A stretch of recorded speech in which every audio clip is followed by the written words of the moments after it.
గురించి కాదండి, net success గురించి కాదు. Thank you for asking this. నేను చెప్తా ఉంటాను, బట్ నాకు సరైన సందర్భం రాలేదు. ఒక సినిమా తీయడానికి ఒక నవల అవ్వచ్చు, ఒక కథ అవ్వచ్చు, ఒక పద్యం అవ్వచ్చు, ఎక్కడో వచ్చిన ఒక పేపర్లో ఒక న్యూస్ అవ్వచ్చు, ఏదో ఒక ఇన్స్పిరేషన్ ఉంటుంది. దీని నుంచి ఒక సినిమా ఫామ్ అవుతుంది.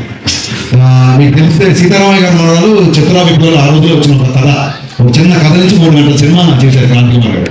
సో ఒక సినిమాకి లేదా మనం ట్రైన్లో వెళ్తున్నప్పుడు ఎవరో మన ట్రైన్లో క్యారెక్టర్ అవ్వచ్చు, లేదా ఎక్కడో సిన్సియర్ పోలీస్ ఆఫీసర్ అవ్వచ్చు, లేదా మీలాంటి సిన్సియర్ జర్నలిస్ట్ అవ్వచ్చు. సో ఒక సినిమా తీయడానికి ఒక క్యారెక్టర్ కానీ ఒక వస్తువు ఏదో ఒకటి ఇన్స్పిరేషన్ ఉంటుంది. నా ఉద్దేశం ఏంటంటే ఒక సినిమా కానీ ఇంకో సినిమా ఎందుకు ఇన్స్పిరేషన్ అవ్వకూడదు. అండ్ కమింగ్ టు రీమేక్ అంటారా, నిజంగా నా సినిమాలు దబం చూసి గబ్బర్ సింగ్ చూసిన వాళ్ళు, జగత్తండా చూసిన వాళ్ళు ఇది ఇతను రీమేక్ అని అన్నారు అనుకోండి, వాళ్ళ సినిమా పరిజ్ఞానం బట్టి నేను జాలి కూడా తప్ప నేను సీరియస్గా తీసుకోండి.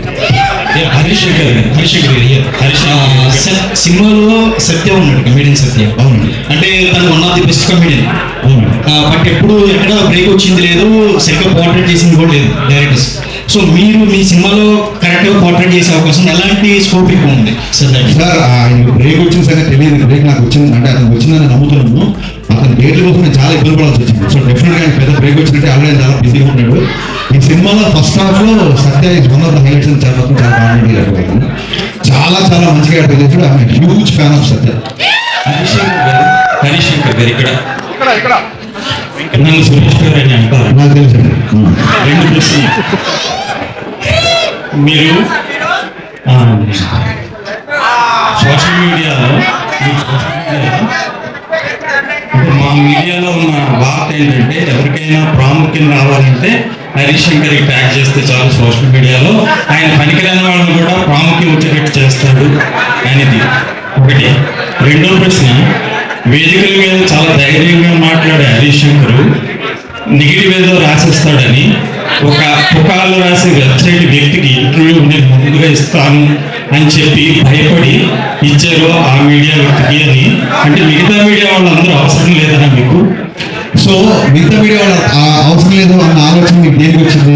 ఆ వ్యక్తికి మీరు అంత ప్రాముఖ్యం ఇచ్చారంటే అందరినీ ఒకేలా చూడాలి కదా మీడియా అంటే. కాదండి, ఫస్ట్ ఆఫ్ ఆల్ ఎవరన్నా ఫేమస్ అవ్వాలనుకుంటే హరీష్ ట్యాగ్ చేస్తే చాలు అనేది మీ అభిప్రాయం, నా అభిప్రాయం కాదు. అంటే పనికిరాని అది మీ అభిప్రాయం, అది మీ అభిప్రాయం, నా అభిప్రాయం కాదు. ఓకే, సో మీ అభిప్రాయానికి నేను సమాధానం చెప్పలేను. సెకండ్ థింగ్ ఏంటి, ఎవడో ఏదో రాస్తే భయపడతారని చెప్పి మీరు ఎందుకు రాస్తాను? భయపడేవాడు అసలు పెట్టడంలో ఉన్నాడు. రేపు పొద్దున మీరు కనుక అలాగా రాస్తే అంత 100 రేట్లు మిమ్మల్ని కూడా అలాగే మాట్లాడతాను, అలాగే చెప్పే ఉంటుంది. ఇంటర్వ్యూ ముందేగా లేదండి, వినండి, ఇంటర్వ్యూ ముందేగా లేదు. అతను ఎప్పటి నుంచో ఇంటర్వ్యూ ట్రై చేస్తున్నా ఒక వ్యక్తి నాకు చెప్పాడు, అది నిజంగా కూడా తెలియదు, అతను నన్ను ఖండించాడు కాబట్టి. సో అయితే ఈసారి అతనితో మొదలు పెడదాం, చాలా క్యాజువల్ ఉంది తప్ప మీరు మిగతా వాళ్ళ లిస్ట్ రాయండి, సురేష్ గారి పేరు కొట్టేయండి, ముందు ఈ పేరు బయట అలా మీకు ఓపిక ఉంటే దీన్ని బయట ఏమైనా ఇంటర్వ్యూ ఇస్తాం మీకు.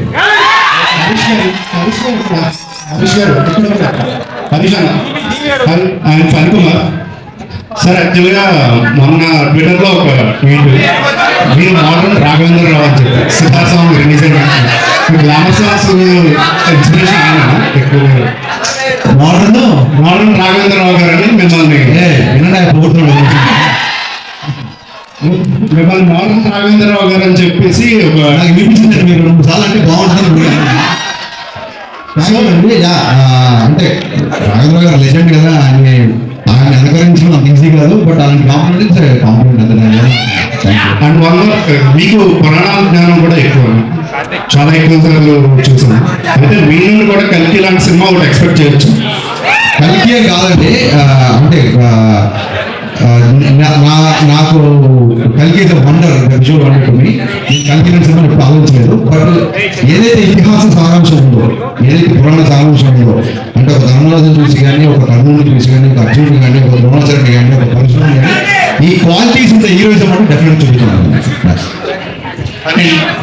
జీవి గారు, మీరు గబ్బర్ సింగ్ తీసుకున్నారు కదా, తీసుకున్నాం కదా సార్, గద్దలకొండ గణేష్, ఈ 2 films they're not remakes, they're adaptations. తీసుకొని కంప్లీట్లీ చేంజ్. నేను ఈ ఫిల్మ్ ఒరిజినల్ రైట్ కూడా థియేటర్లో చూసాను. ఇట్ ఈస్ లైక్ ఫస్ట్ నుంచి లాస్ట్ వరకు it's serious driven action film. దీన్ని మీరు చాలా మాడిఫై చేశారు. more than that, I can see a lot of nostalgia. For example, Hum Aapke Kaundo song, Telugu version పెట్టేసేసి, so romantic. There is no romance in that film. So I think a lot of people are thinking that it's a remake. Probably it should be told as an adaptation. Only basic point is then మొత్తం rewrite చేసింది. That is how it is, right? Thank you so much for understanding so deeply Jeevi garu. Adaptation అనే పదం నాకు నచ్చింది. నేను ఎత్తుకుంటున్నాను ఏ పదం చెప్పాలి కానీ డెఫినెట్గా నేను పోస్ట్గా ఒక 30-40 సినిమాలు రైటర్గా వచ్చానండి. సో రైటింగ్ అనేది నాకు పెద్ద అంటే నాకు చాలా ఇష్టమైన పని. సో సొంతంగా రాసుకోవడం ఇంకో రైటర్ని గుర్తించినప్పుడే కదా మనం రైటర్ అని తెలుస్తుంది. సో నాకు ఒక కథ విపరీతంగా నచ్చింది అనుకోండి, సంవత్సరం అన్ని లాంగ్వేజ్ కలిపి 400 ఫిలిమ్స్ వస్తాయి. ఎప్పుడో వచ్చిన ఒక 7 ఏళ్ళ క్రితం వచ్చిన ఒక సినిమా నాకు నచ్చింది అంటే that is something I want to tell the story.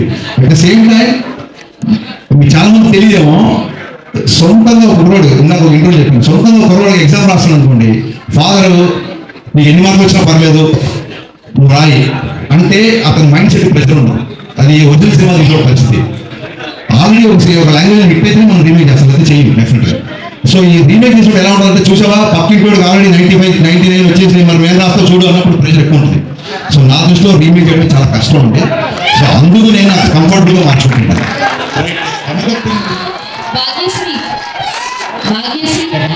Question చేసినప్పుడు మీరు అతనితో కూడా సారీ చెప్పించాలి కదా.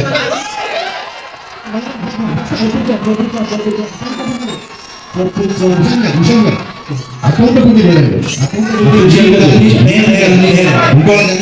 ఎవరికి అకౌంటబిలిటీ లేదు. ఆడపిల్లని అన్నప్పుడు ఒక ఆడపిల్ల అన్నప్పుడు సారీ చెప్పించాలి, నో డౌట్. ఒక ఆడపిల్లని అన్నప్పుడు కూడా సారీ చెప్పించాలి. సురేష్ నేను కట్ చేయను.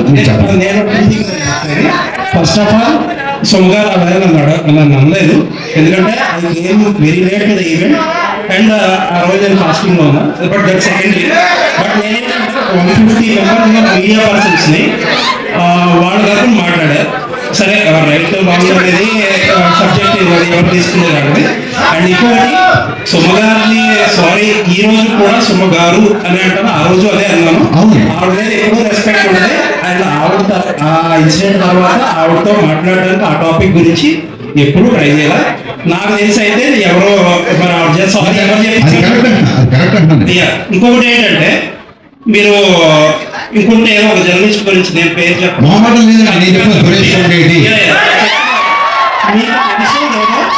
నాకు నేను ఆయనకి చెప్పే సీనియర్ కాబట్టి నేను చెప్పకూడదు కానీ బట్ ఐ థింక్ సో ఇప్పుడు ఆల్రెడీ అసోసియేషన్స్ ఉన్నాయి, దానికి తగ్గట్టు కొన్ని స్టెప్స్ అయితే తీసుకున్నారు కూడా. Thank you for your patience.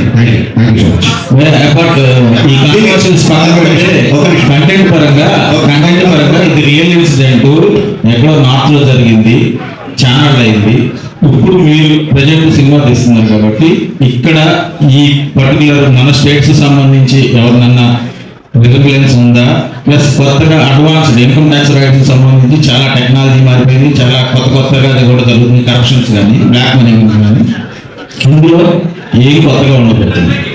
ఇందులో బేసిక్గా ఒక అంటే చాలా సినిమాలో ఒక సిన్సియర్ కాప్ చూపిస్తాం, లేకపోతే సిన్సియర్ కలెక్టర్ ఆఫీసర్ చూపిస్తాం కదా. దీంట్లో ఫస్ట్ టైం ఒక సిన్సియర్ ఐటీ ఆఫీసర్ అనేది కంటే నాకు బాగా నచ్చింది. చాలా సిన్సియర్గా ఉంటాడు. అంటే ఆ రోజుల్లో 80s లో జరిగింది రియల్స్ అంటే ఆ రోజుల్లో తనకి చాలా డబ్బు ఆఫర్ చేసినా సరే తను రిజెక్ట్ చేసి సిన్సియర్గా తను బ్లాక్ మనీని బయటికి తీసుకొచ్చే ఒక ప్రాసెస్ బాగా నచ్చింది. సో కరెంట్గా ఇప్పుడు జరిగే పద్ధతులు కానీ ఇప్పుడు జరిగే యాక్టివిటీ దీనికి కానీ సంబంధం లేదండి. కరెక్ట్గా ఆ టైంలో జరిగితే ఎలా ఉంటుందో అలాగే చేస్తుంది. ఇప్పుడు మొబైల్ ఫోన్స్ వచ్చి చాలా రూల్స్ మారిపోయినాయి, కమ్యూనికేషన్ మారిపోయింది, ఇప్పుడు ఈవెన్ మ్యానిపులేషన్ కూడా మారిపోయింది. సో కరెంట్ దానికి దీనికి సంబంధం లేదంటే మాకు ఉన్న కాంట్రవర్సీ సరే మేము కొత్త కాంట్రవర్సీ పెట్టుకోవచ్చు. హరీష్ గారు ఇక్కడ లక్ష్మీనారాయణ హరీష్ గారు ఇటు హరీష్ గారు ఒకటి ఇన్కమ్ ట్యాక్స్ సంబంధించి ఒరిజినల్గా ఇన్కమ్ ట్యాక్స్ డిపార్ట్మెంట్లో జరిగే ఇష్యూస్ ఏమైనా చూపిస్తున్నారా? ఒక ప్రశ్న. రెండో ప్రశ్న, సురేష్ కొండరెడ్డి గురించి మాట్లాడింది కాబట్టి ఒకటి అడుగుతాను. ఫిలిం క్రిటిక్స్ అసోసియేషన్కి మీరు ఒక లెటర్ ఇవ్వండి. ఓకే, యాజ్ అ డైరెక్టర్గా దాన్ని ఫిలిం క్రిటిక్స్ అసోసియేషన్ వాళ్ళు ఏమైనా యాక్షన్ తీసుకుంటారో చూద్దాం. ఓకే. అండ్ ఇంకోటి, ఇంతమంది డైరెక్టర్లు ఉండగా ఇండస్ట్రీలో హరీష్ శంకర్ అనే వ్యక్తి ఎందుకు కాంట్రవర్సీ అవుతుంది?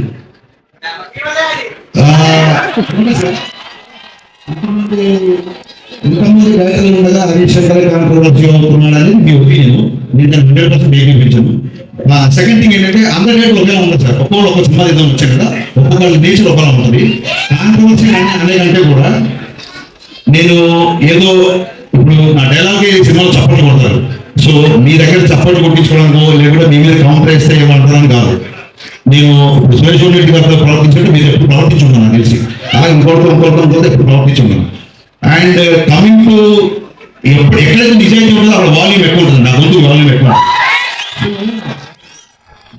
గతంలో జిహెచ్ఎంసీ ట్యాక్స్ కానీ లేకుంటే డ్రైనేజ్ సిస్టమ్స్ కానీ ఒక చోట అనాథరైజ్ కన్స్ట్రక్షన్ జరుగుతుంటే మా ఇంటి పైన వచ్చిన పిల్లలు నిద్రపోకుండా ఏడుస్తుంటే రైట్ అంతా వాళ్ళు కాంక్రీట్ వర్క్ చేస్తుంటే కానీ నేను ట్వీట్ చేశాను. సో బేసిక్గా కొంచెం కన్సర్న్ ఉన్న వాళ్ళు డెఫినెట్గా అదేమంటారు, చెట్లు ఉన్న పళ్ళు చెట్టుగా రాడదలు ఉంటాయి కాబట్టి కాంట్రవర్సీలు. విశ్వప్రసాద్ గారు, హరీష్ గారు, It was a very clear and straight. మా ప్రైవేట్ ఇన్ఫర్మేషన్ బయటకు పెట్టలేదు. సో విశ్వప్రసాద్ గారు, అంటే ఇప్పుడు మిస్టర్ బచ్చన్ మీరు కంటిన్యూగా మూవీస్ చేస్తున్న ప్రొడక్షన్ హౌసెస్ లో మేబీ టాప్ ప్లేస్ లో మీరు ఉంటారు. సో అంటే ఇంత ఫ్రీక్వెంట్ గా అంటే కంటిన్యూగా మూవీస్ చేయాలి అన్న ఇంట్రెస్ట్ ఎందుకు వచ్చింది? అంటే ఎప్పటి నుంచో మీరు మూవీ ఇండస్ట్రీలోకి రావాలనుకుంటున్నారు, బట్ ఆ పెద్ద పెద్ద స్టార్స్ తోటి ఎక్కువ సినిమాలు చేస్తున్నారు. సో మీ మోటివ్ ఏంటి అసలు? అంటే మేము బిజినెస్ స్టార్ట్ చేసిన ఒక ఫ్యాక్టరీ మోడల్ అన్న కాన్సెప్ట్ మేము చాలా బ్యాలెన్స్గానే చేస్తాం. అంటే పెద్ద మూవీస్ చేస్తున్నాము, చాలా చిన్న మూవీస్ కూడా చేస్తున్నాం. సో మా బిజినెస్ మోడలే కంటిన్యూస్గా చేస్తాము. అయితే మీ ప్రొడక్షన్ నుంచి ఒక ఖాళీ లాంటి మూవీ కూడా వస్తుంది. అది నిజంగా మీ ప్రొడక్షన్ నుంచి రావడం అనేది చాలా మంది షాక్ అయిన విషయం, ఇట్లాంటి ఒక మూవీని చేస్తున్నారు అని చెప్పి. సో ఆ కాన్సెప్ట్ ని యాక్సెప్ట్ చేసేటప్పుడు ఏమనిపించింది? అది కొంచెం రిస్కీ కాన్సెప్ట్ కదా. అంటే ఇది నాట్ ద రైట్ ఫోరం. మా కాలేజ్ గురించి మనం డెఫినెట్గా దాని బ్యాక్గ్రౌండ్ చెప్తాను, ఎందుకు చేయాల్సి వచ్చింది, మాకు ఎందుకు ఇంట్రెస్ట్ వచ్చింది అనేది ఆ ప్లాట్ఫామ్లో డెఫినెట్గా డిస్కస్ చేద్దాం. Sure sure. హరీష్ భాయ్, మీరు రీమేక్స్ అంటే ఏమన్నా ఎక్స్ప్లెయిన్ చేస్తారా? క్వశ్చన్ అర్థం కాలేదు sir. Me art of romance లో రిటర్న్ ఏంటో ఎక్స్ప్లెయిన్ చేస్తారు మాకు. It's because of lot of literature I read. Yeah. One last question అంటే హరీష్ గారు సార్ ఉస్తాద్ భగత్ సింగ్ రిలీజ్ ఉండగా సార్ ఫ్యాన్స్ అడుగుతున్నారు సార్. ఇంకోటి జనసేన పార్టీ విజయంలో కూడా మీరు డైలాగ్ కూడా వచ్చింది కదా, మీరు కూడా ఒక పార్ట్ ఆఫ్, అంటే మీరు కూడా పార్టీకి కూడా అదొక పెద్ద ప్రమోషన్ కూడా అయింది. బట్ ఉస్తాద్ భగత్ సింగ్ రిలీజ్ ఉండగా ఉండదని ఫ్యాన్స్ అడుగుతున్నారు సార్. నేను ఫ్యాన్స్ తో మాట్లాడతా.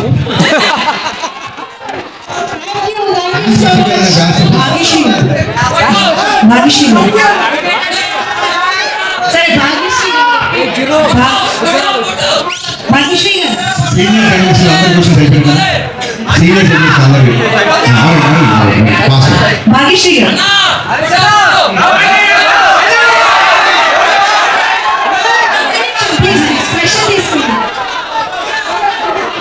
భాగ్యశ్రీ గారు,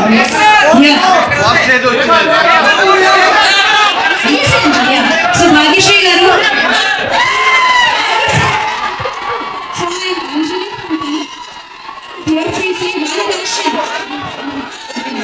సో స్పెషల్ గా తెలుగు ఫిల్మ్ ఇండస్ట్రీ అంటే మీకు నచ్చిన విషయం ఏంటి? What is the special thing you like most about Telugu film industry?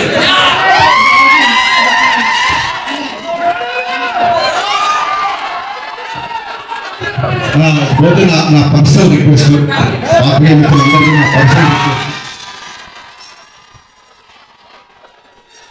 2000 ఇందాక మిత్రులు చెప్పినట్టు 2019లో నా సినిమా రిలీజ్ అయింది.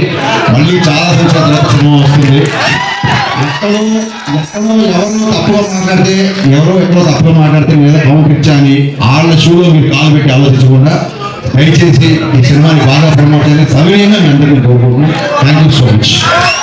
Thank you so much Shankar గారు, పిజి విశ్వప్రసాద్ గారు, ఆయన బోస్ అందరికీ కూడా thank you so much for joining us today. Mass Maharaja fans అందరికీ వెరీ వెరీ స్పెషల్ థ్యాంక్స్. ఇక్కడికి వచ్చి టీజర్ లాంచ్ ని ఇంత సక్సెస్ఫుల్ చేసినందుకు మీ ఎనర్జీతో థ్యాంక్ యూ వెరీ మచ్.